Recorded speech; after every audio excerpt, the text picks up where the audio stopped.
Allez, bismillah. Donc, on va parler de la physiopathologie de la maladie thromboembolique.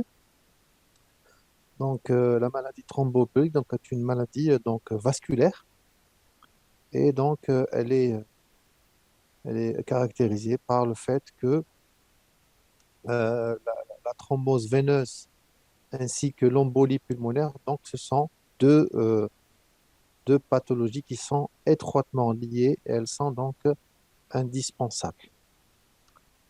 Donc, l'embolie pulmonaire donc, est une complication de la maladie euh, thrombotique, de la thrombose veineuse profonde. Donc, une fois qu'on a chez un malade qui a une thrombose veineuse profonde, un des risques évolutifs de la thrombose veineuse profonde est le fait que le malade donc, présente une embolie pulmonaire. Donc, l'embolie pulmonaire est une complication de la thrombose veineuse profonde. Donc, c'est pour ça qu'on considère qu'ils font partie de de la même physiopathologie. Donc, la thrombose veineuse profonde ou thrombophlébite, c'est quoi? Donc, c'est une obstruction qui est totale ou partielle d'une veine profonde par un caillot sanguin qui est constitué in situ. Ça veut dire quoi, constitué in situ? C'est que c'est une maladie de la veine qui va faire que, suite à des facteurs de risque, suite à une anomalie de l'hémostase, tu as un déséquilibre donc de l'hémostase. Donc, il y a donc un caillot sanguin qui va se constituer au niveau de la veine. Donc, c'est quelque chose de pathologique. Parce que la veine, normalement, elle est elle est constituée, elle est faite pour faire circuler donc le sang veineux. Donc, c'est une anomalie, donc une maladie donc de la veine. Il y a donc un caillot sanguin qui va se former au niveau de la veine. Alors, pourquoi cette distinction? Pourquoi? Parce que justement, l'embolie pulmonaire, c'est justement une migration de ce caillot sanguin. Donc, ce caillot sanguin qui s'est constitué au niveau de la veine, il va migrer. Et donc, il va suivre le trajet veineux. Donc, il va suivre le trajet veineux. Et pour qu'il migre, donc, il va être donc fragmenté, il va se fragmenter. Et donc, il va constituer ce qu'on appelle un embole.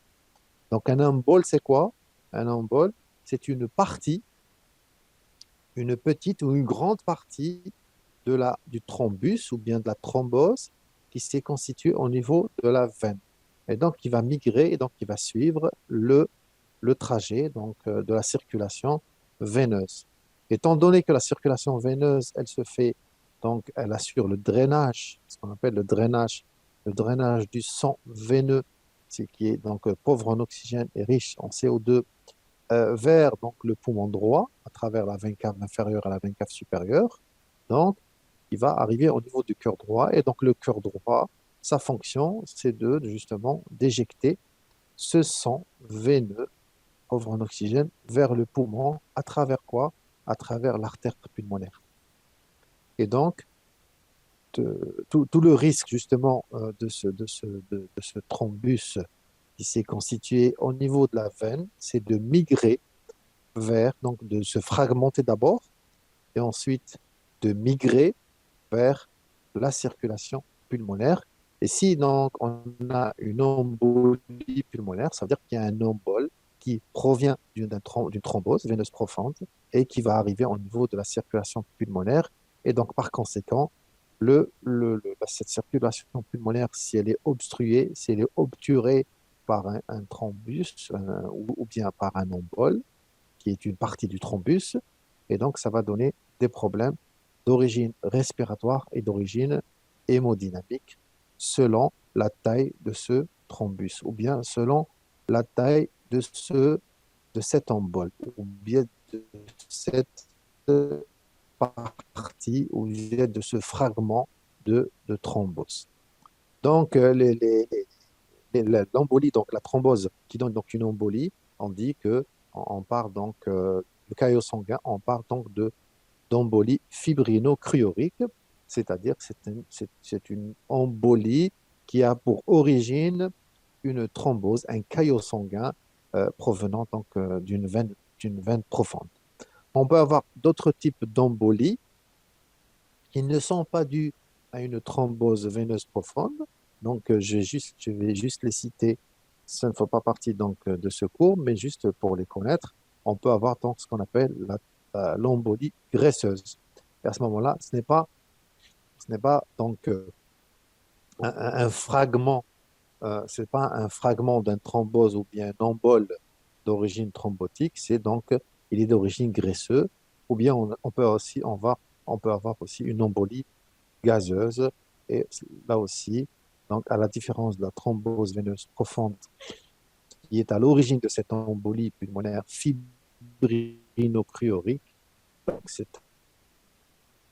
c'est de l'air donc pathologique anormal, certaine quantité d'air qui va aller vers la circulation pulmonaire et provoquer une embolie pulmonaire d'origine gazeuse.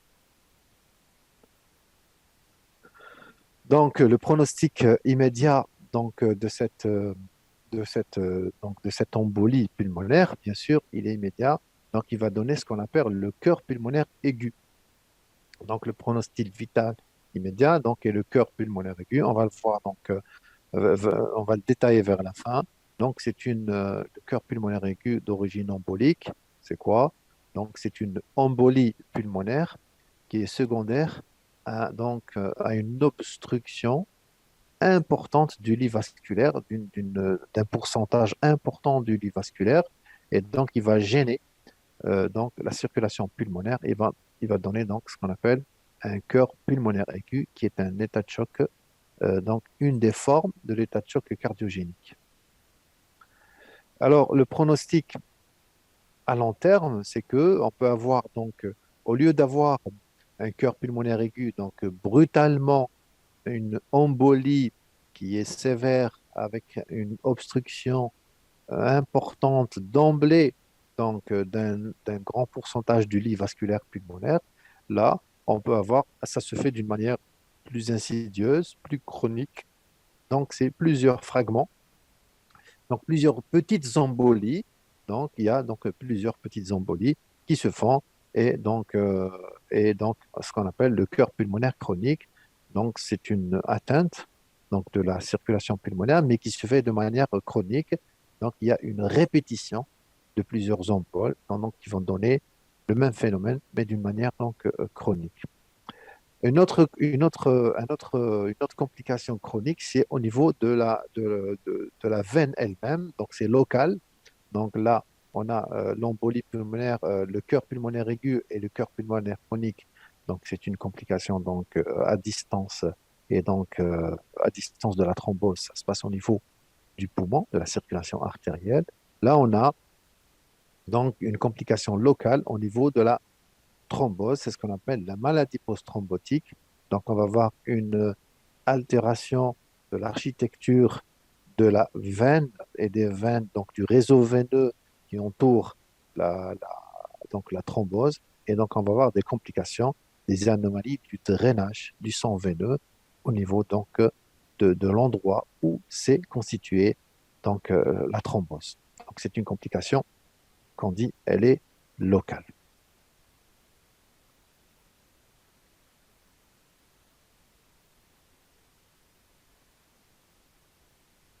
Alors,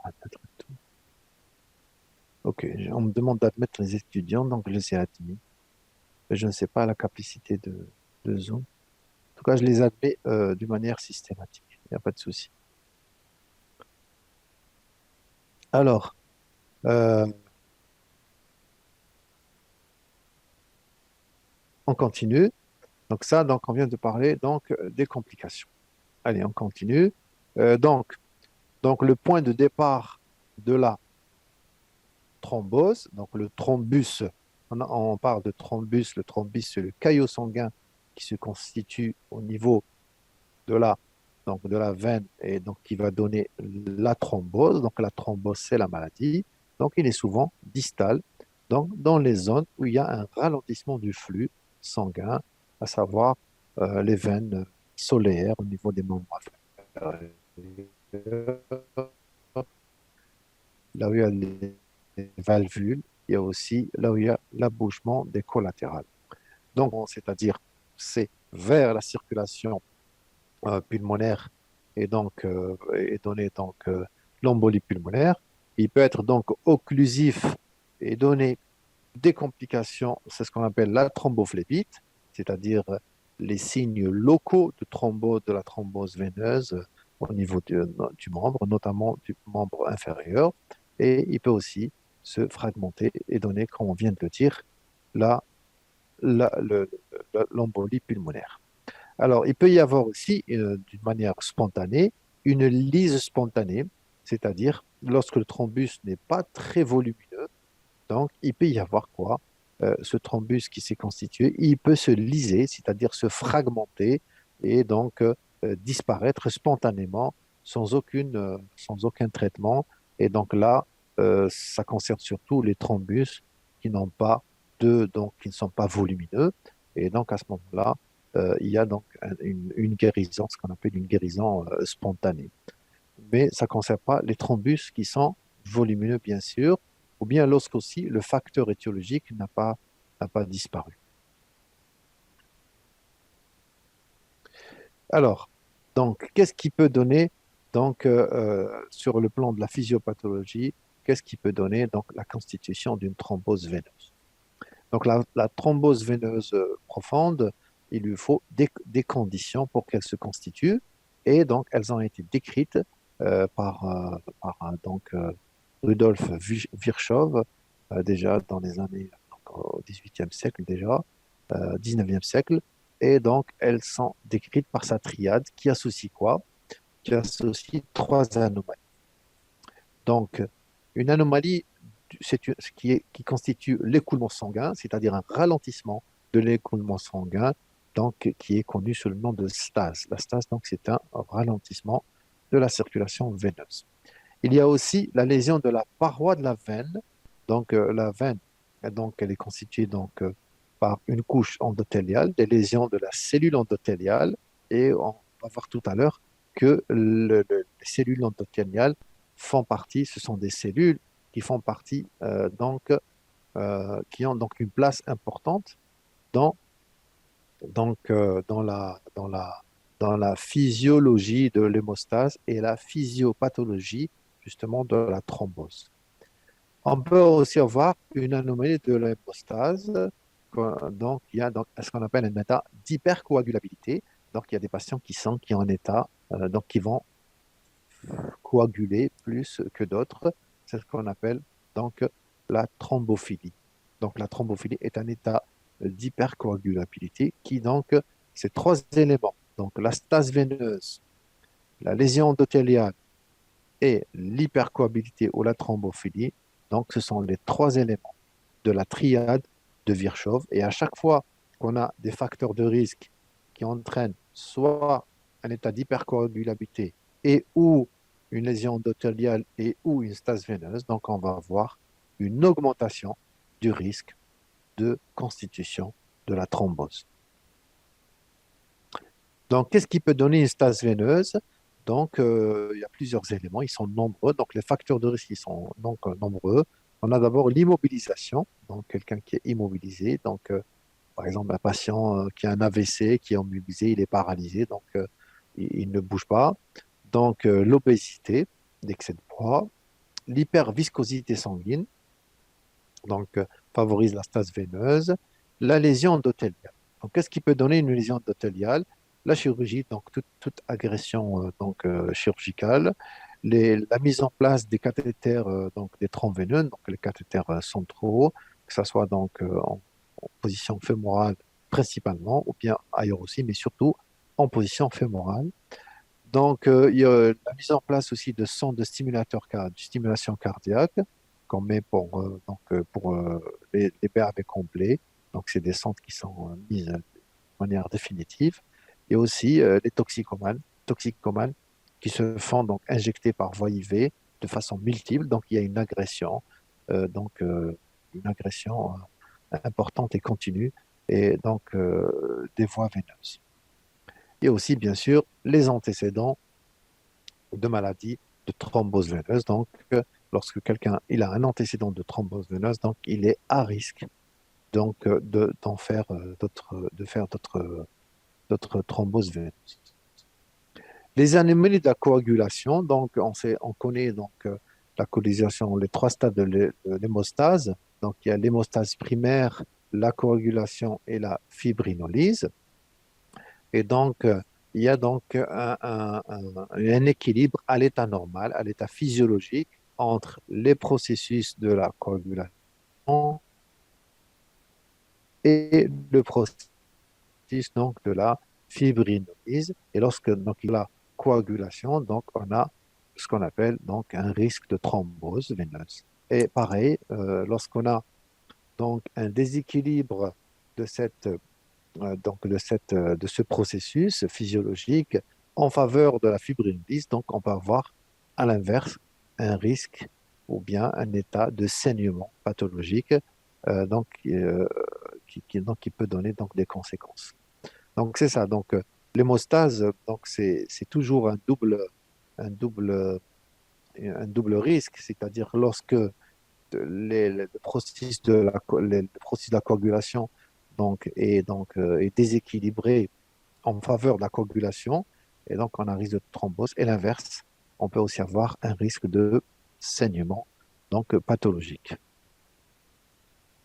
Donc les troubles de l'hémostase qui peuvent être donc qui peuvent favoriser justement le processus de la coagulation et devenir un facteur de risque euh, au niveau donc, de la triade de Virchow. Donc, ce sont ce qu'on appelle les déficits en inhibiteurs physiologiques de la coagulation. Pourquoi? Parce que la coagulation, c'est un processus normal, physiologique, qui peut être déclenché par un saignement. Donc, lorsqu'il y a un saignement quelque part, bien lorsqu'il y a une agression avec risque de saignement, et donc il y a un processus, la coagulation va se mettre, va se déclencher, et donc, si cette coagulation ne s'arrête pas, donc non seulement elle va arrêter le saignement, mais elle va continuer jusqu'à ce que, elle risque de donner une thrombose. Donc, euh, donc, quand il y a un saignement quelque part, la coagulation, son rôle, c'est d'arrêter le saignement, mais aussi, à un moment donné, il faut que cette coagulation s'arrête, sinon elle ne va pas donc, continuer éternellement, sinon elle va donner le phénomène inverse qui est la coagulation excessive avec des thromboses. Donc, ce qu'on appelle les déficits en inhibiteurs physiologiques. Donc, il y a des inhibiteurs physiologiques de la coagulation qui vont empêcher justement une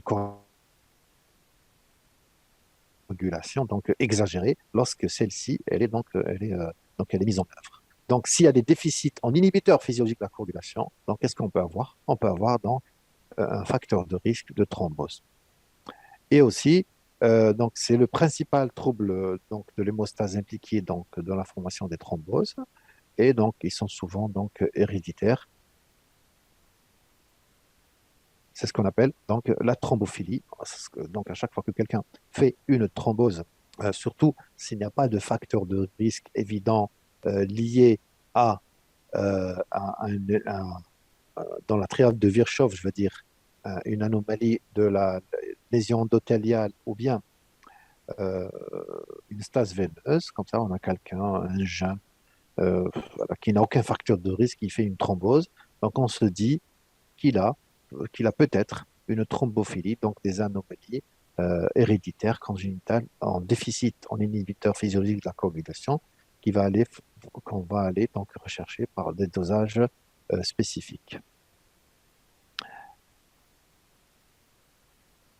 Il y a aussi l'autre facteur, c'est qu'on peut avoir une augmentation de la synthèse de certains facteurs de la coagulation, comme par exemple en période post-opératoire, mais aussi en, comme la grossesse, on a donc une augmentation euh, de la synthèse de certains facteurs de la coagulation qui peut favoriser aussi, qui peut aussi favoriser la thrombose. Donc, l'hémostase donc, est un processus qui se fait en plusieurs étapes. C'est quoi son rôle? Il permet permet l'intégrité du système circulatoire fermé après une lésion vasculaire. Donc, quand il y a une lésion vasculaire, il est là pour colmater les brèches grâce à donc, un processus qu'on appelle le processus de coagulation. Donc, il se déclenche une fois qu'il y a donc un saignement quelque part. Donc, le processus normal, il est régulé. On dit qu'il y a une régulation. Il y a des activateurs et des inhibiteurs. D'accord? Donc, il y a des activateurs et des inhibiteurs. C'est ce qu'on avait dit tout à l'heure. Il y a un équilibre entre les activateurs, ce sont tout ce qui va entraîner, qui va favoriser la coagulation. Les inhibiteurs, c'est l'inverse, tout ce qui entraîne la lyse du caillot. Donc, c'est la fibrinolyse. Et donc, tout ça va permettre le maintien de la fluidité du sang. Donc, tant qu'il n'y a pas quelque chose qui stimule le facteur de la coagulation, et donc on a un équilibre, donc il y a une certaine fluidité du sang, donc qui va empêcher le sang de quitter le compartiment vasculaire.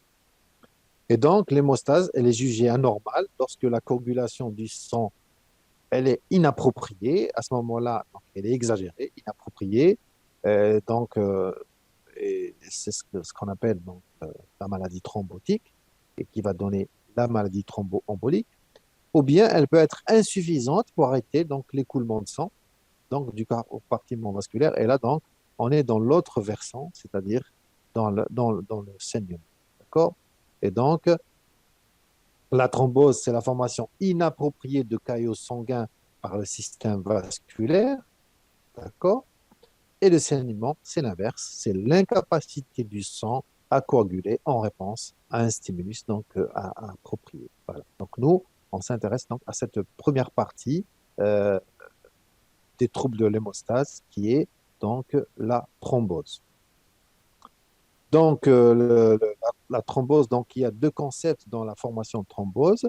Il y a donc le concept de la cascade de la coagulation qui est le modèle traditionnel donc très connu, mais aussi le modèle cellulaire de l'hémostase, donc qui est donc développé depuis environ 25 à 30 ans, donc qui explique mieux certaines anomalies donc de l'hémostase. Très bien. Donc le modèle traditionnel de la cascade de la coagulation, donc c'est une série de réactions biochimiques qui vont donc se survenir une après l'autre et qui vont finalement arriver à la formation donc d'un thrombus. Très bien. Donc on peut avoir deux voies, la voie extrinsèque et la voie intrinsèque. Donc l'activation donc du facteur 5, du facteur 10 activé à ce niveau, c'est eux qui vont conduire à la formation de ce qu'on appelle la prothrombine. La prothrombine, et donc c'est le facteur 2. Donc la prothrombine, elle, donc, va se diviser en petites protéines donc, pour former ce qu'on appelle la thrombine. D'accord? Donc, grâce au facteur 10 et 5, on a la prothrombine. La prothrombine va nous permettre la formation de la thrombine. La thrombine va permettre la constitution ou bien la production de ce qu'on appelle le fibrinogène ou bien le facteur 1. Et enfin, le fibrogène qui est le précurseur de la fibrine. Et c'est la fibrine qui va donc favoriser donc l'agrégation des plaquettes et la stabilisation du caillot. Donc là, dans le modèle traditionnel, donc tout ça, donc ce qui se passe, et donc pour que la finalité soit donc l'agrégation plaquettaire. Donc ça, c'est le modèle donc traditionnel. Et dans le modèle cellulaire, donc dans toujours ce modèle, donc qui constitue la voie intrinsèque et la voie donc, extrinsèque. La voie intrinsèque, elle va être initiée par le facteur donc, tissulaire ici, à ce niveau-là. Le facteur tissulaire étant donné qui est un constituant qui est situé au niveau donc, des parois des vaisseaux sanguins.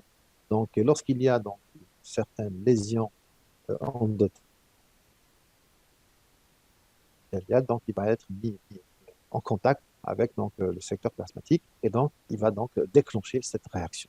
Donc le facteur tissulaire peut être activé justement par certains facteurs de risque. C'est comme ça qu'on peut comprendre certains facteurs de risque. Donc lorsqu'il y a une lésion vasculaire directe, ce facteur tissulaire qui est principalement au niveau des cellules endothéliales, donc il n'est pas en contact direct avec le secteur sanguin. Donc là, il va être mis à nu et donc il va stimuler. Il y a aussi d'autres autres choses qui peuvent stimuler le facteur tissulaire, comme l'hypoxie, les états septiques, les tumeurs et l'inflammation. C'est pour ça que ce sont donc des facteurs de risque connus, hein, comme l'insuffisance respiratoire chronique, les états septiques, les tumeurs et les inflammations chroniques. On va les voir dans un moment. Donc, ce sont des états qui vont favoriser la, forma, pardon, la stimulation de ce facteur tissulaire et donc jusqu'à la formation du thrombus et de la fibrine. Et donc, après une lésion vasculaire, donc, ce facteur tissulaire il va être exposé au facteur plasmatique, activer le facteur 7. Le facteur 7 va activer le facteur 10 et donc, c'est ce qu'on appelle la voie commune, ou la voie, donc, ou bien le complexe prothrombotique. Prothrombotique, c'est-à-dire il va favoriser la formation de la prothrombine. Donc, ça, donc, c'est la voie commune. La voie intrinsèque, elle implique d'autres facteurs, comme le facteur 12, 9 et 10, facteur anti-hémophilique, d'accord? Et qui conduit finalement à la formation du facteur 10, c'est-à-dire qui revient à la voie commune. Donc, le modèle cellulaire, lui, il va donc, il va il va impliquer des étapes, des étapes qui sont un peu différentes de la voie, donc de la voie, de la voie classique. C'est qu'il y a l'intervention des cellules, elle se fait à chaque niveau, c'est-à-dire au niveau, au niveau de l'initiation, donc qui commence toujours par l'expression du facteur tissulaire au niveau des vaisseaux endommagés. C'est la première étape.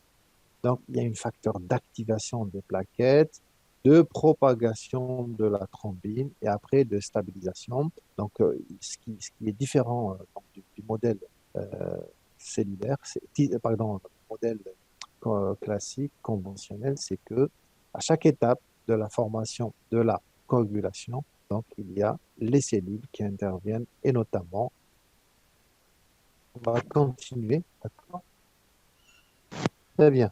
Donc, on avait dit qu'il y avait donc plusieurs étapes. Donc, à chaque étape, il y avait donc l'intervention des cellules et principalement les plaquettes et donc les plaquettes et les cellules endothéliales qui sont donc qui rentrent en considération. Voilà. Maintenant, on avait parlé tout à l'heure donc des inhibiteurs physiologiques. On les appelle aussi des anticoagulants naturels. Donc, qui sont donc regardez ici, facteur tissulaire et facteur 7 activé qui vont donc activer donc, le facteur 8 et ensuite arriver à la voie commune, d'accord? Donc, ce schéma que vous avez en face euh, qui représente le modèle cellulaire, non pas le modèle, le modèle, le modèle, le modèle expérimental conventionnel. Très bien. Donc, on a des, pour chaque étape de la coagulation,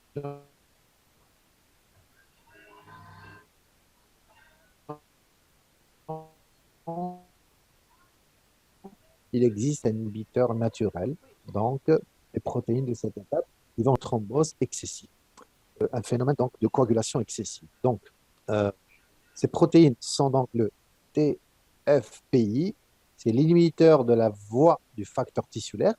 Donc, cet inhibiteur, il va agir au niveau donc du facteur tissulaire pour l'inhiber. Donc, on avait dit tout à l'heure que le facteur tissulaire était donc le principal donc déclencheur de la voie donc, de la coagulation. Mais ensuite, on a l'antithrombine. Donc, l'antithrombine, on l'appelait avant l'antithrombine 3. Mais donc, l'antithrombine, donc, elle va venir agir au niveau donc, du facteur 9, du facteur 10, c'est-à-dire la prothrombine. Donc, l'antithrombine est un inhibiteur aussi physiologique de l'homostase qui permet justement un excès de coagulation. On a aussi la protéine C et la protéine S. Elles vont venir donc inhiber le facteur 8 et le facteur 5. Et donc, on a donc trois, on va dire, trois types donc donc, trois types d'inhibiteurs donc, de la coagulation. Et donc, chacune de ces protéines va donc intervenir à son niveau pour limiter la coagulation excessive. Donc, la protéine C ici, on vient de dire au niveau du facteur 5 activé et 8 activé. Donc, ce sont la protéine CS. Donc, ce sont des protéines qui sont aussi vitamine K dépendantes. Et on a aussi l'antithrombine. Donc, l'antithrombine, donc, elle va agir au niveau de toutes les sérines protéases qui, donc, de la cascade de la coagulation. Donc, on dit que, donc, on- on dit que l'antithrombine, c'est comme un nom, comme une héparine exogène. Comme elle ressemble à un vrai anticoagulant. D'accord? Voilà, c'est comme un anticoagulant. Et c'est un anticoagulant.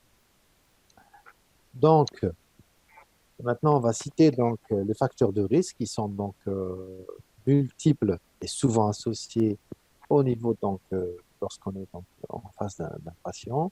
Donc, les facteurs de risque médicaux, donc ce sont les plus fréquents. Donc, on a d'abord les l'antécédent des maladies thromboemboliques veineuses, donc quelqu'un qui a déjà fait une thrombose ou bien une embolie pulmonaire, l'athérosclérose, l'insuffisance respiratoire compensée ou bien la bronchopneumopathie chronique décompensée par le biais de, de la lésion vasculaire, euh, de l'hypoxie, pardon, l'hypoxie chronique, qui donc entraîne donc, un état d'hypercoagulabilité,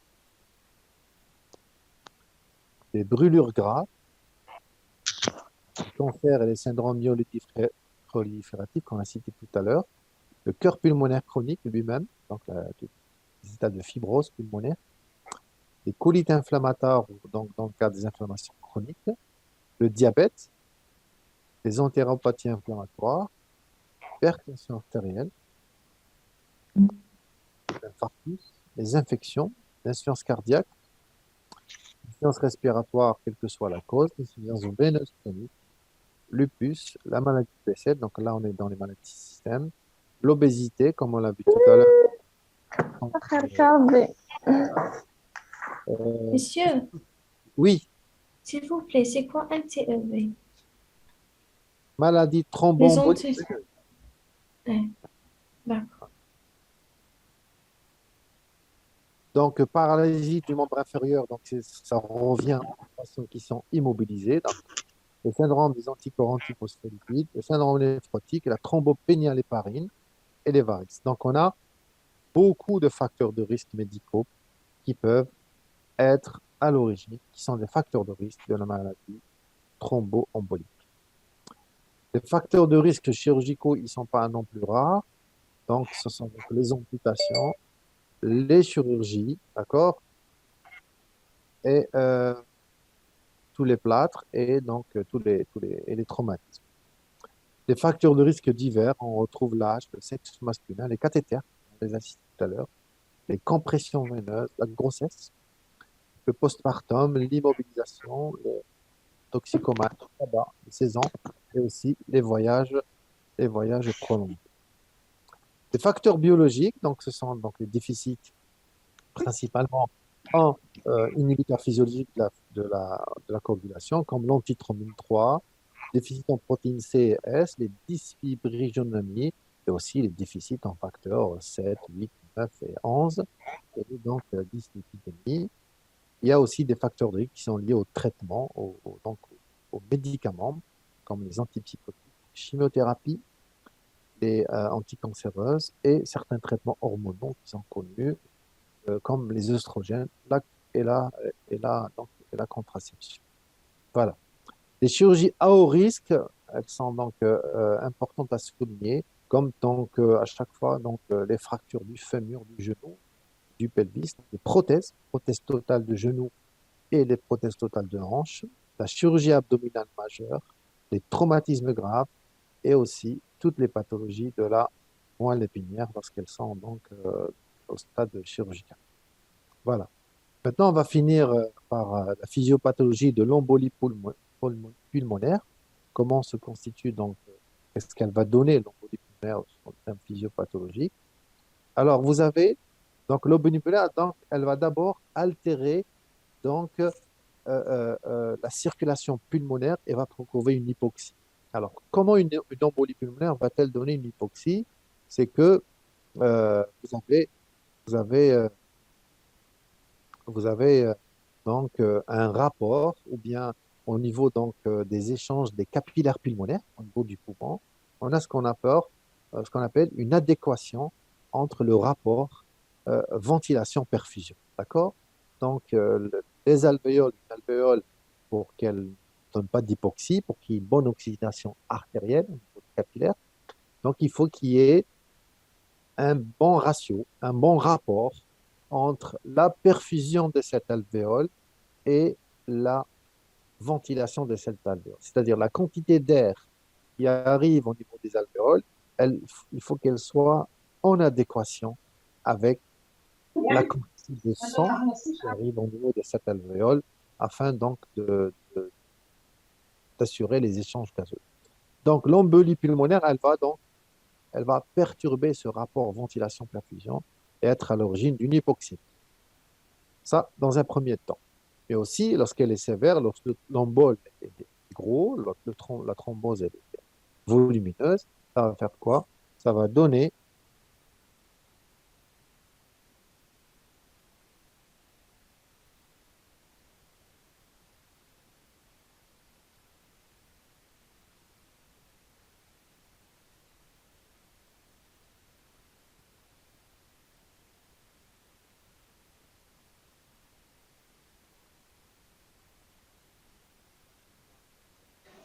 donc Docteur, une... Oui, avant de continuer, معليش تعاود t'accepter les راهم en attente, oui, s'il vous plaît. Merci, bien sûr, il n'y a pas de souci. merci. Bien sûr, bien sûr. Il n'y a pas de souci. C'est fait. C'est bon. Voilà, donc en attendant la connexion. Donc, on avait dit qu'il y avait donc une ischémie, une ischémie de la paroi du ventricule droit.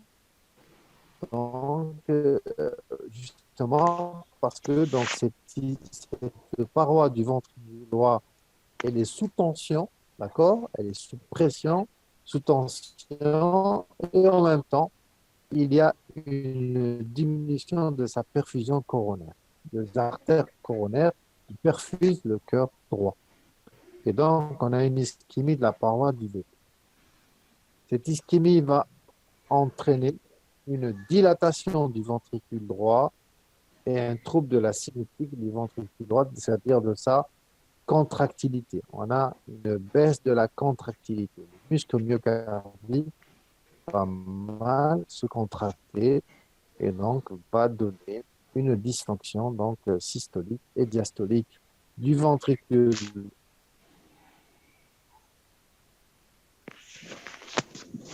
gauche par conséquent. Et donc,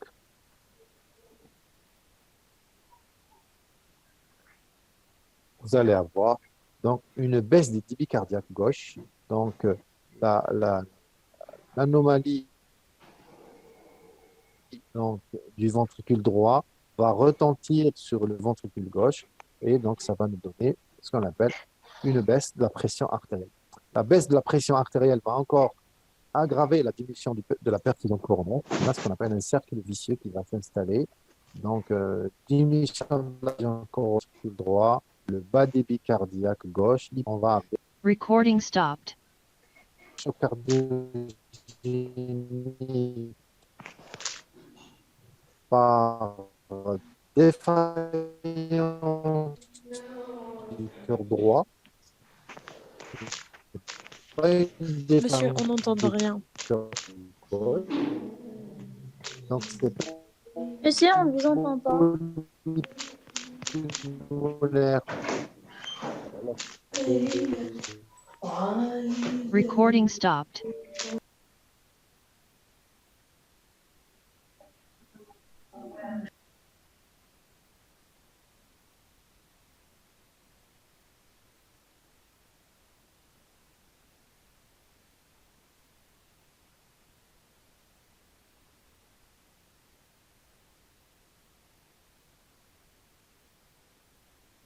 D'accord. Alors, alors, donc, la première anomalie donc, que va entrer est une hypoxémie. D'accord? Hypoxémie. L'hypoxémie parce que il y a une perturbation du rapport entre la ventilation et la perfusion. D'accord? Les alvéoles, le rôle des alvéoles, c'est qu'ils ont un rôle dans l'élimination du CO2 et aussi, donc, le rôle principal, c'est l'enrichissement donc des capillaires, des capillaires en oxygène. C'est ce qu'on appelle l'oxygénation artérielle. Pour que cette oxygénation artérielle se fasse bien, il faut qu'il y ait une adéquation, un bon rapport entre le volume d'air qui arrive au niveau de l'alvéole et le volume, bien le débit de sang qui arrive au niveau de l'alvéole. C'est ce qu'on appelle le rapport ventilation-perfusion. Et donc, l'embolie pulmonaire, par le biais de l'obstruction du lit vasculaire pulmonaire, ventilation-perfusion, elle va donner l'hypoxie. Donc, il y a une embolie pulmonaire qui n'est pas forcément sévère. Mais lorsque l'embolie pulmonaire est sévère, c'est-à-dire il y a un thrombus qui est donc gros. Il est tellement gros qu'il va obstruer une partie importante du lit vasculaire pulmonaire, d'accord? Et un grand pourcentage. Et donc, ça va donner quoi? Ça va donner, ça va donner une augmentation de la post-charge du VD, d'accord? Donc, le cœur normal travaille, donc il y a la fonction systolique du ventricule, que ce soit droit ou gauche, eh ben, elle est déterminée par trois choses. Elle est déterminée par la précharge, par la contractilité et la post-charge. La précharge, c'est quoi? C'est le volume de sang qui arrive. D'accord? La contractilité, c'est la force de contraction du muscle. Et la post-charge, c'est la force qui s'oppose justement à l'éjection de ce volume sanguin par le ventricule. Donc, lorsque on a une thrombose au niveau, une embolie pulmonaire, pardon, qui obstrue une partie importante de ce lit vasculaire, eh ben, ça va donner une augmentation de la post-charge du VD. Donc, ça va gêner l'écoulement. Donc, il y a une hyperpression. Voilà. Donc, il y a une hyperpression au niveau du lit donc vasculaire pulmonaire. On va voir ce qu'on appelle une hypertension artérielle pulmonaire, HTAP, hypertension artérielle pulmonaire, donc qui aura pour conséquence donc un certain nombre de choses. Et d'abord, elle va augmenter la tension, donc la pression au niveau de la paroi du VD. Et cette augmentation de la pression au niveau de la paroi du VT, elle va à son tour diminuer donc la perfusion coronaire. Pourquoi? La paroi elle est sous pression. Et par la suite, on va voir ce qu'on appelle une ischémie de la paroi. Donc il va y avoir un manque de l'arrivée de l'oxygène au niveau de la paroi du VD. D'accord? Un défaut de l'oxygénation de la paroi du VD. Le VD va souffrir par manque d'oxygène. Donc, il va se dilater et aussi, il va s'affaiblir, il va mal se contracter. Donc, il est dilaté et il va mal se contracter. Donc, qu'est-ce qui va se passer? Eh ben, il va y avoir ce qu'on appelle une insuffisance cardiaque droite. Le cœur droit devient insuffisant. Il ne peut plus assurer donc sa fonction qui est d'éjecter le volume. vers le poumon. Et donc, ce défaut donc, de l'éjection du ventricule droit, donc le ventricule droit ne peut plus éjecter le volume suffisant vers le poumon et par conséquent vers le cœur gauche. Et donc, on va avoir ce qu'on appelle la dysfonction diastolique et systolique du VG. Donc, le ventricule gauche ne reçoit pas la quantité de sang suffisante pour qu'il puisse, lui, à son tour, donc pomper la quantité de sang suffisante. Et par conséquent, on a une baisse du débit cardiaque gauche. D'accord? Pas débit cardiaque gauche. Quand on a une baisse du débit cardiaque gauche, on va avoir quoi? Eh ben, on va avoir une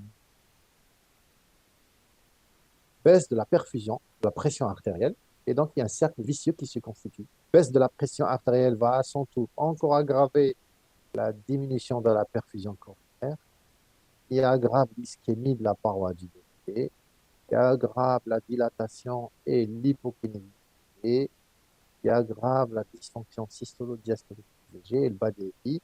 Et donc, il y a un cercle vicieux qui se constitue comme ça qui tourne et au final, on va voir ce qu'on appelle, on va arriver au choc cardiogénique. C'est-à-dire, non seulement il y a une hypoxémie en relation donc, avec la perturbation du rapport perfusion-ventilation au niveau de l'alvéole, d'accord? Donc ça, c'est la conséquence respiratoire directe. Mais là, c'est la conséquence hémodynamique, d'accord? Donc l'embolie pulmonaire, pourquoi c'est une pathologie qui est grave, qui est difficile à traiter, et donc qui engendre le pronostic vital, parce que non seulement elle va perturber, elle va vous donner une insuffisance respiratoire, qui est l'hypoxémie, mais aussi une insuffisance circulatoire. Et donc, le tout va donner un état de choc cardiogénique. Et le seul moyen de traiter une embolie pulmonaire grave, je dis bien grave, c'est-à-dire avec retentissement donc hémodynamique, c'est de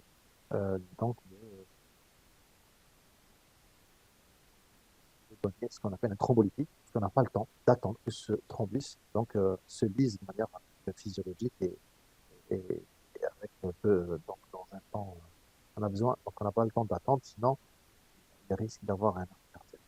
Voilà. J'espère que bien expliquer cette deuxième partie. C'est mieux?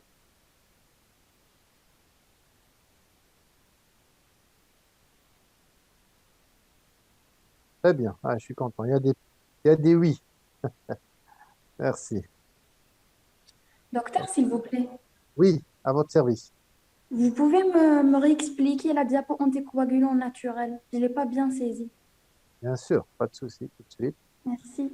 Anticoagulant naturel, j'arrive.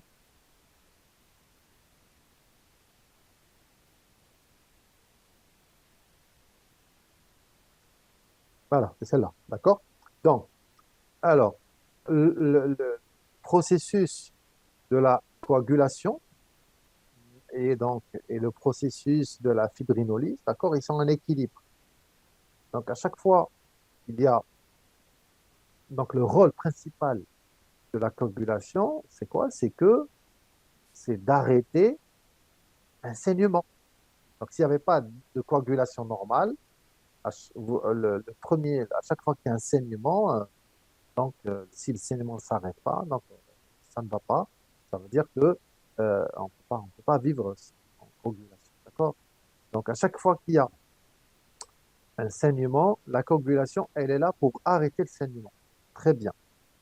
Mais lorsque ce saignement s'arrête, lorsque la coagulation a fait son boulot, a fait son travail, elle a réussi à arrêter le saignement, eh ben, il faut que cette coagulation s'arrête. Et donc, si elle ne s'arrête pas, elle va continuer d'une manière ininterrompue à continuer, donc à coaguler, à former des thrombus, et on va voir donc des thromboses partout. Donc, il faut forcément ce qu'on appelle des anticoagulants naturels.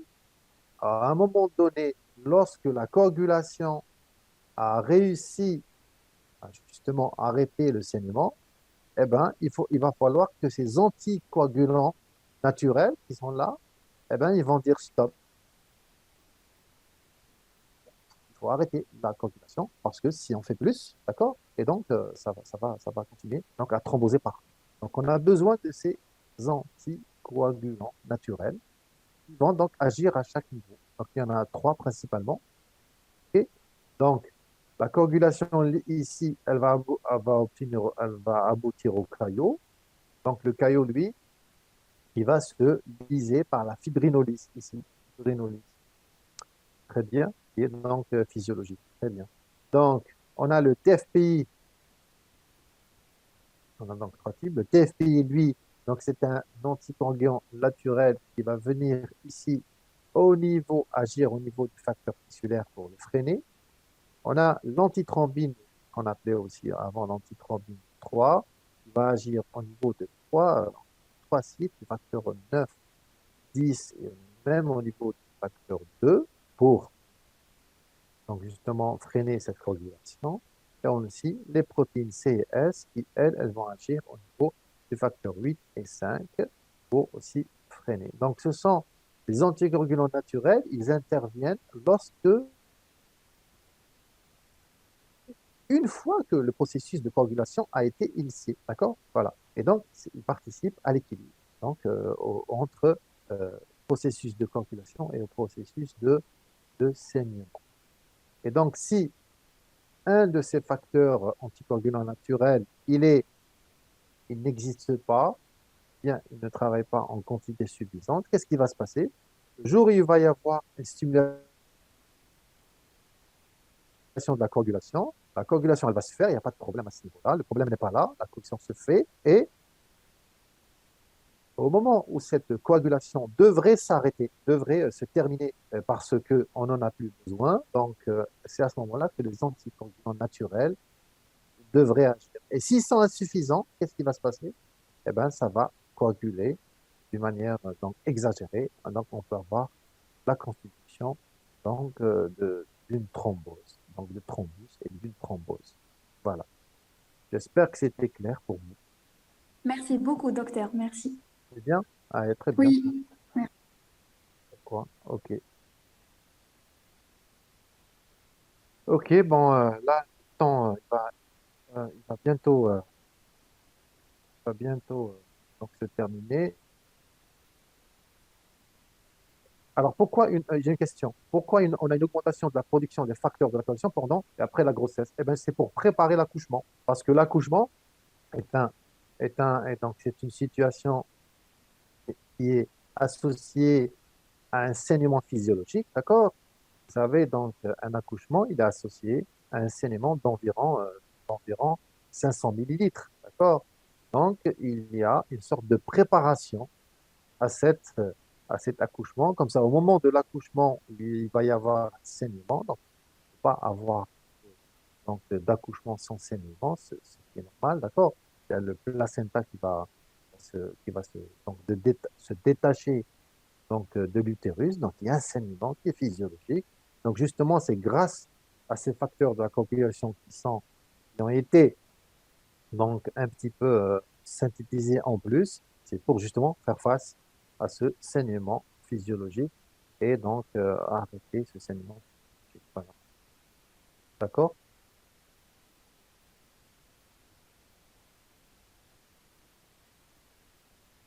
Je vais vous envoyer le topo. D'accord? Alors, pourquoi donner des anticoagulants à des patients en post-opératoire si on a déjà des anticoagulants naturels? Eh bien, parce que justement, donc lorsqu'un patient il a plusieurs facteurs de risque, à savoir des facteurs de risque qui sont dus à la lésion vasculaire, des facteurs de stase, des facteurs de... Et donc, il y a un processus d'hypercoagulabilité post-opératoire, il va donc dépasser le processus de coagulation. Donc, il y a donc la lésion, la chirurgie va stimuler la coagulation. Donc, on a un état d'hypercoagulabilité post-opératoire et il est tellement important cet état d'hypercoagulabilité associé à la stase, associé aux lésions vasculaires. eh ben, les anticoagulants naturels ne pourront plus à eux seuls, d'accord, ne suffiront plus à eux seuls à inhiber le processus de la coagulation. Donc, on a un risque de thrombose. D'accord? Ok, eh ben, je vous remercie. J'espère que c'était intéressant pour vous.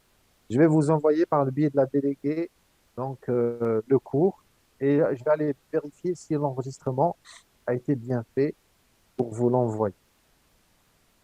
Merci beaucoup.